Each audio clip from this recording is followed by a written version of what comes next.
far as 45 degrees it's getting there already, right? Good morning. Good morning. How are we doing? Well, welcome to Australia. This heat is unbelievable. Well, last night was, no matter what, last night would have been worse, right? Yeah. Have you experienced such a, have you heard of the Australian heat before? Yeah, you know what? I've definitely been here on other hot months before, definitely over in Perth too. Yeah. There was one trip where I didn't think it could possibly get any hotter. I think it was for that Trance energy tour a few years ago. Oh, yeah. And I think me and Patterson were walking on the streets of Perth going, yeah, we're just boiling at this point. We're just going to go right back to the hotel. Like, we wanted to go shopping, but it sucked all the fun out of it. But this is definitely hot in this run, so there's going to be a cool change. So Melbourne is the type of city where, you know, they say you don't like the weather, wait 10 minutes. Donuts for breakfast. Sounds good. Yep. Is that not normal here that people don't eat? Because in America, donuts are pretty. You don't really have donuts at any other time. I was going to ask breakfast you, thing. is, you know, there's quite a lot of misconception about the American culture, and you know, we just think you guys, you know, eat everything, eat whatever you want. Well, that's true too. But there's definitely, like, you know, donuts are kind of stereotyped as the sweet part of breakfast, I guess you could say. That goes with. They would be the kind of, I guess, up against it, at least in New York, they would be up against bagels for breakfast. Okay. Bagels I love too. So you grew up in New York, right? Yeah. Yeah. And then I don't know if this is the right thing to say. You kind of broke out in the 2000s. Yeah. Era. Totally right. Yeah. 2004. So, I guess you're not like I wouldn't say you're a new, but newer than some of the older guys. Yeah. And we all have this conception of, oh, the music was so much better. It's a good question. I know where this is going. Do you kind of feel, you know, it was better? How much has changed? What's the... Nostalgia is a powerful thing, and I think this is also something that's very, very prevalent in gaming, especially lately with this and this is like a good way to draw a parallel here between gaming and music, because I'm also a pretty avid gamer. So, like, you know, all these Nintendo Classic systems that are being released now, the Nintendo Classic, the Super Nintendo Classic, you know, everybody's clawing their way about this Sony PlayStation Classic and getting pissed that the games that they put on are shit. I actually bought that. They are shit. Keep it though, because it just got really well hacked. So we can actually hack it, and it's actually really worth it now. Turismo. No, you can put it on it. You can put it on it now. Everything, you could change it. Okay. They've even have hacks that let you put a dual shock on it now. But the point is, like, you know, you remember games way more fondly, and you remember music from well over a decade ago way more fondly than comes up now. Like, when I remember when the announcement for the first Nintendo Classic was when it was announced, and I was like, oh my god, I'm gonna love this. I'm gonna hook it up to my TV. I'm gonna play it every day. I've played it twice. Yeah. So, and it's the games are not as fun as you remember them, and in your nostalgia and your memory has a way of dressing things up so nicely, and you're like, this is going to be the best day of my life. I'm going to have all these games back in my life. And so you think that about your tunes. You think, oh my god, I did all these like classic tracks. I can't wait to play them and hear them again. You'll listen to them one more time and you'll be kind of over it again. I mean, like. So do you find that with your own music? Yes, absolutely. Okay. Absolutely. So, I mean, I'm over my tracks in a month. So do you think, how the hell was this so big back then? Do you get that kind of thing? I still get that about. I get that about Lift. Everyone always goes, oh, please play Lift. It's my favorite track. I'm like, no, don't say that. Like, and then, you know, everyone always asks me, what's my favorite track of mine that I've made? I'm going to say, hopefully one that I haven't made yet, and it hopefully always stays that way. Well, you know what they say, you're only as good as your last track. That's exactly right. That's exactly right. It's actually very true. Or you're less set as a DJ as well. True. So you moved to, was it Germany? Germany first, yeah. So what point did you kind of make that leap in your career? Were you living at home with your parents, or were you? I was jumping from job to job. I mean, after I got out of art school, I was just doing music just as a hobby. Was just making the transition over from doing tracking, you know, with Impulse Tracker 3, over into doing it with Cubase, and just as a hobby. Like, I had a Yamaha AN1X as a side synth, and I was trying to figure out how I was going to use this illustration degree that I just got in art school. I'm like, how am I going to That'll be apply handy this? now. Yeah, right. Yeah, I guess it comes in a little bit handy now. Yeah. DJ, you have to be freaking. Yeah, you have to be doing everything. Yeah. So then I was doing everything from drywall for a contractor to pizza delivery to network administration. And so then I got this message from a guy that I had met through Trance.nu, I believe, or tranceaddict.com, through the amateur producers forums. This guy Beam over in Germany. He's like, "Do you want to move over to Germany and just engineer in my studio pretty much every day?" And I said, "I got nothing else going on.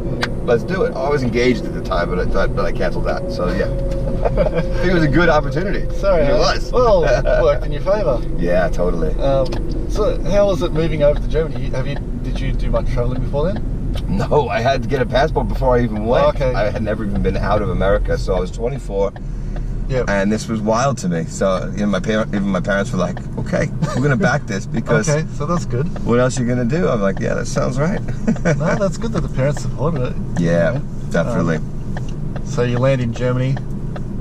First country that you've ever been to outside America? Was it like, geez, no one speaks English, what the hell? That was a tough part. Well, no, I mean they did all speak English to some level, but it was a trip because I mean, of course, I had taken 6 years of Spanish in my schooling, and that really did very little in Germany.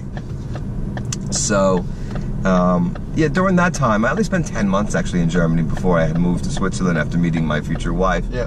So I didn't really start learning German until Switzerland. I wasn't really in Germany to learn German. I was just there to do engineering and kind of make my studio work stand up on its own 2 feet. And I think it paid off really well for that, actually. Yeah. You reckon being American, you got a big advantage? You haven't had to go through the big O1 visa process that almost every other DJ has to go through. Oh, you mean for that work visa? Oh my God, I'm embarrassed for America that people have to go through that. It's absolutely ridiculous. I reckon it's kind of, hey, if this is what you want, jump through these hoops and then you'll come down. And, you know, we got the economy, we got people, you want to be part of it, go through these hoops. But I mean, they pay so much money initially and they still get taxed a ridiculous amount of tax on these gigs. It's very hard to make DJing for a non-American in America to be worthwhile. But if you're, I think the good thing about it is you pay, $5,000, whatever it is, but it lasts you 3 years. Yeah. Surely you should be able to make that money back in 3 years. You will, But like I said, there's also because of the withholding tax from America to these artists, it's a 30% withholding tax. So it's a serious shot in the foot. But that's kind of everywhere. Here, I think 30% tax you pay on your wage. Yes, yeah, that's actually true. But they're a lot more friendly here regarding the withholding tax and itemization for your costs here. So they let that go. They let that count against your withholding here. Yeah. Where in America they just they tax. So say for example in California they do the state and the federal tax. Yeah. Bam, on the artist's gross.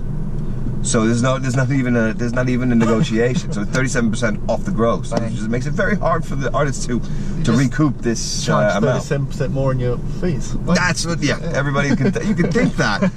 When the promoter sees that amount, they're like, "Ha ha, you're funny." Plus tax. Yeah, they might go for it.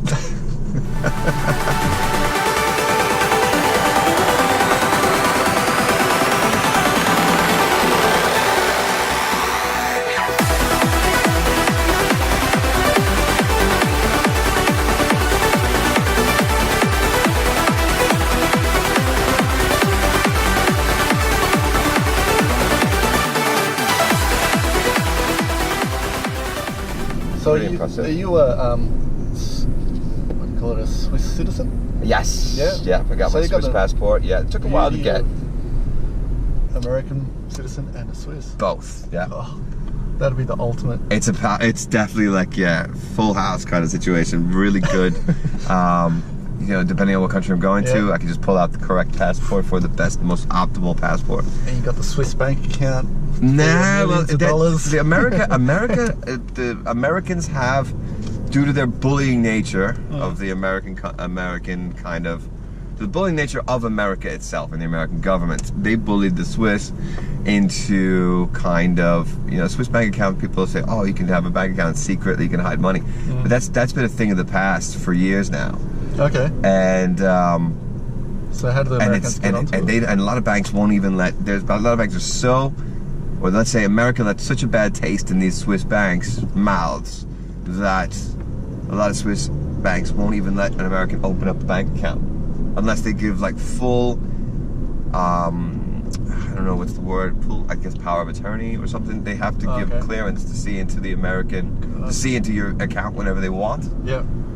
And I'm not even doing anything shady, but I really don't like that level of like, transparency, right? America, you need to really fucking not be looking at the expats. Well, they probably you should look around your country and figure out, you know, do a little housekeeping first before they look elsewhere about people that have decided to leave the country. I'm sure there's shady shit going on both sides, but I know for me, I'm not some billionaire sweeping so much money under the rug and I have to go through the same bullshit as them. Yeah, right. If that was my problem, I would say here is my bank account information. This is a good problem to have. This is my yacht in the Caymans. It would be crazy. She was like, oh yeah, tax me. If you got a Swiss passport, that means you can just open one up, right? Yes, no? In theory, yes, but since I'm American born, for something there's definitely some data, and I'm definitely red flagged in a way that I wouldn't be able to do it. My wife basically, long story short, my wife has to be the account holder. Okay. I mean, I can open up an account, but I have to do so much other bullshit. Jeez, like, I feel so bad for my kids. They have to go through this thing where they have to kind of give up their American citizenship. They don't even know, they're not even aware that they have it right now. But I don't think it's worth having, especially with the way the country's going right now. No offense, America, but really get your shit together. Well, if they're in the entertainment industry, it could be positive for them. Yeah, but I'm not going to let them be in the entertainment industry. I'm a good dad. I'm a good dad. They're not going anywhere near the entertainment industry. What? Alright.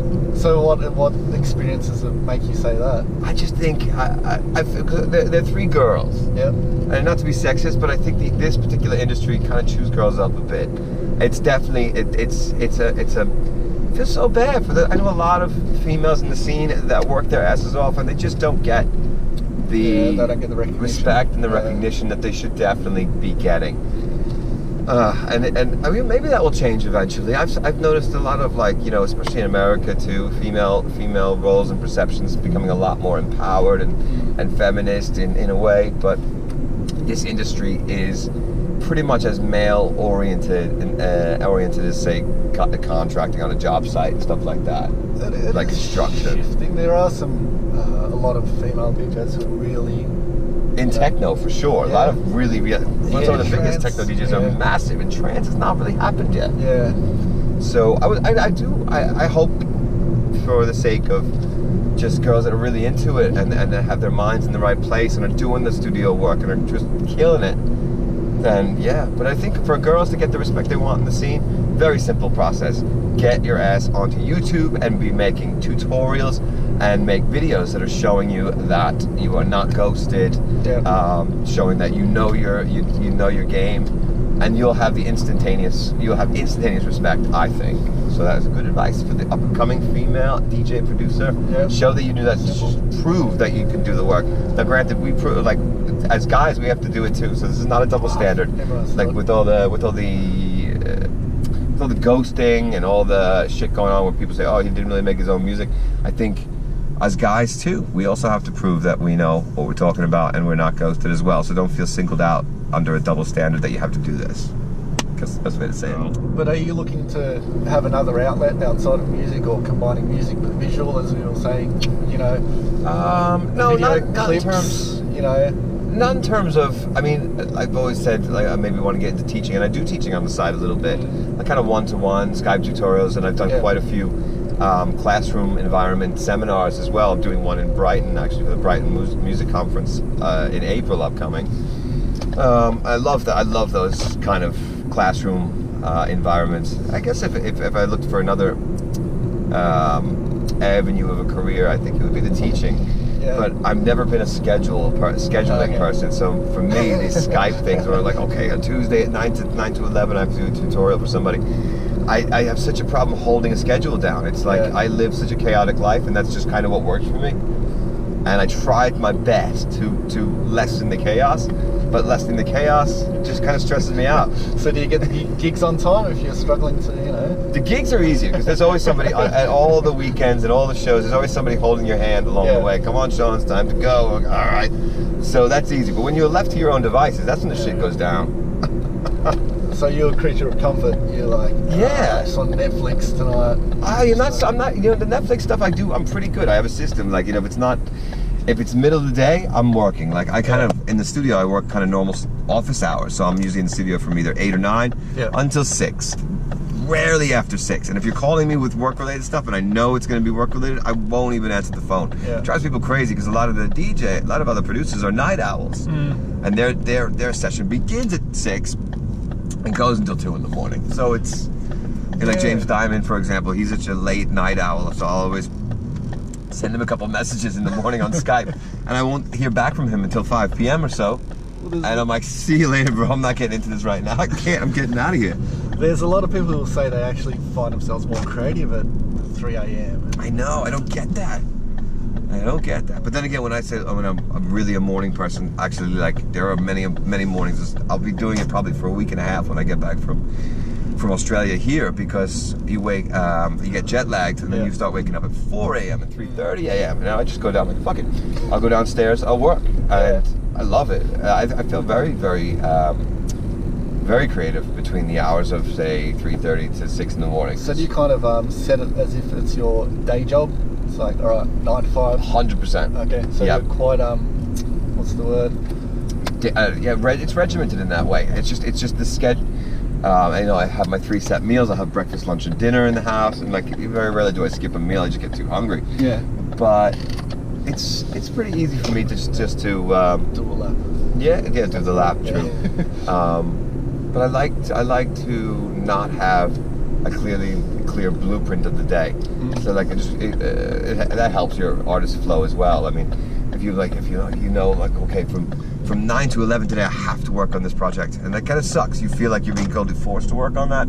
I don't get much done in a positive way on that project between 9 and 11. Where the positivity is going to happen is going to be at 11:15, where I stop working on the project and I'm like, I have an idea. So I always find, for me, just to get shit done in a most efficient way possible, is to not schedule anything. Okay, just sit there and be like, totally, see what happens. To force it, you can't force this stuff. It's hard. All right, we're almost done. Yeah, that was awesome. Really fun. Thank you very much for your time, man. It's such an honour and a pleasure to have you. And thanks for your insights as well. Very cool. I hope it was helpful to people if they were like, oh yeah. I'm sure there's lots of good stuff in there, and I'll see you tonight. Definitely. See you tonight, brother. Cool, thank you very much. Let's hope we get the heat to dip a little bit, but still it's way up, so.